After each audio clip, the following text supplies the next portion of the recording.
Hi, my name is Margaret Laforest, and I am the City Councilor representing Ward 1 in Quincy, Massachusetts.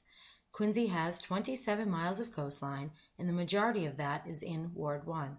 In 2012, the City of Quincy was given new flood maps by FEMA, which added almost 1,000 homes to the designated floodplain area. We have recently been given another set of maps that are scheduled to take effect in June of 2014, and if accepted, this will add an additional 1,300 homes to the floodplain area. I have been receiving many calls from my constituents trying to understand how this will impact them. The National Flood Insurance Program website, floodsmart.gov, is a good resource for information, but navigating the National Flood Insurance Rate Maps, or FIRMs as referred to by FEMA, is not very user-friendly. The City of Quincy has integrated our 2006 and 2012 flood map information into our website, quincyma.gov, through our Geographic Information Systems Property Viewer. I have created this video to help residents navigate our program to get a better understanding of their property and the impact the new flood maps could have.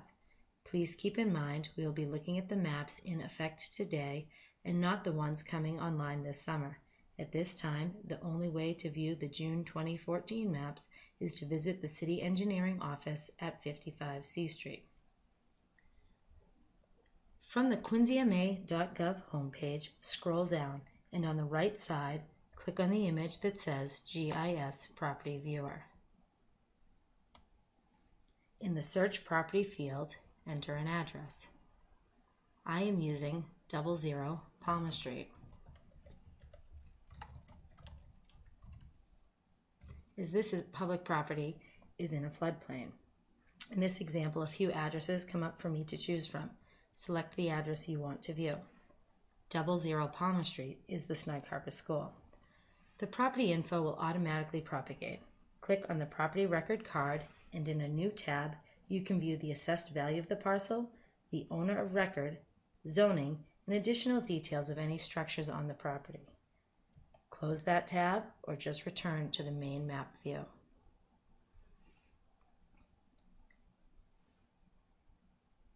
Click on the Maps tab.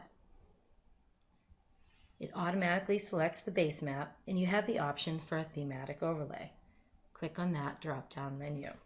The city's GIS property viewer has overlays to determine wards and precincts, infrastructure, historic district, and other information.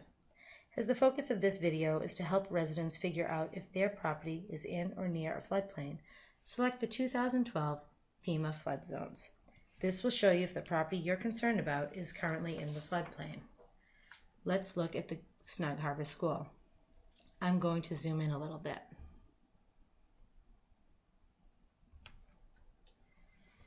The orange outline highlights the property address you entered. You can see the water line covers a section of the school building.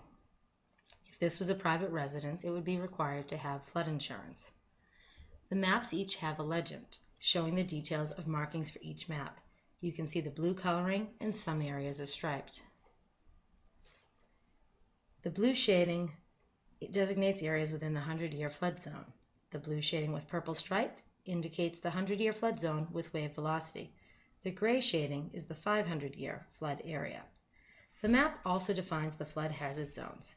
The two most common on the Quincy FIRMs are AE, a special flood hazard area that's high risk, recognized as an area subject to inundation by the 1% annual chance flood event determined by detailed methods.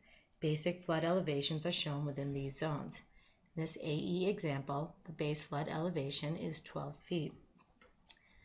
The VE is a coastal high hazard area that's high risk, recognized as an area along the coast subject to inundation by the 1% annual chance flood event with additional hazards due to storm-induced velocity wave action. The base flood elevations derived from detailed hydraulic coastal analysis are shown within these zones. In this example, the VE zone has a base flood elevation of 14 feet. A lot of media attention has focused on the appeal filed in Plymouth County by Representative Cantwell and Congressman Keating. In their map review, they identified the methodology used mimicked the Pacific coast, where the shoreline is straighter, faces the ocean directly, and is not indicative of the East Coast shoreline. Quincy is protected by the Boston Harbor Islands, our rocky shorelines, coastal infrastructure, whether hard solutions like seawalls and jetties or soft solutions like our marshes. All of this helps protect our shoreline. In this example of the end of Germantown and Rock Island Cove, the area is designated VE. The Pacific modeling methodology doesn't account for wave dissipation. In this view, look at the large expanse of marshland protecting this coastal neighborhood. If you've ever watched storm surge approach a shoreline, you know that the marsh area helps dissipate the wave energy and reduce the impact of the wave crashing ashore. Follow along as we enter Rock Island Cove in the backside of Palmer Street. There's a substantial amount of marsh area, yet these areas are designated a coastal high hazard area at high risk. You can see the VE zones.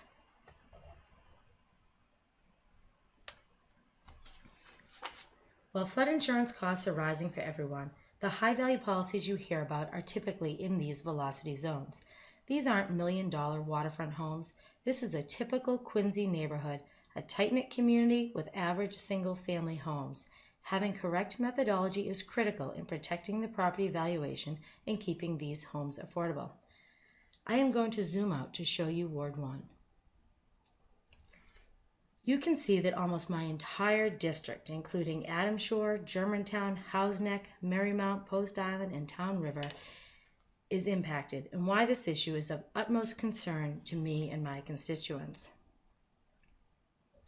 While anticipated inclement weather has postponed the meeting for Quincy residents to discuss efforts on the federal level to mitigate the potential impact of the new maps and the city engineering team's presentation on our local strategy, I want to thank Congressman Stephen Lynch and Mayor Tom Koch for their leadership on this issue. If anyone would like more information, please contact me at 617-376-1351, email me at ml@margaretlaforest.com, or connect with me on Facebook and Twitter. I send out e-newsletters to Ward 1 residents to keep them informed of what's going on, and will send information via email and social media when the meeting is rescheduled. Please visit my website, margaretlaforest.com, to subscribe. Thank you for watching.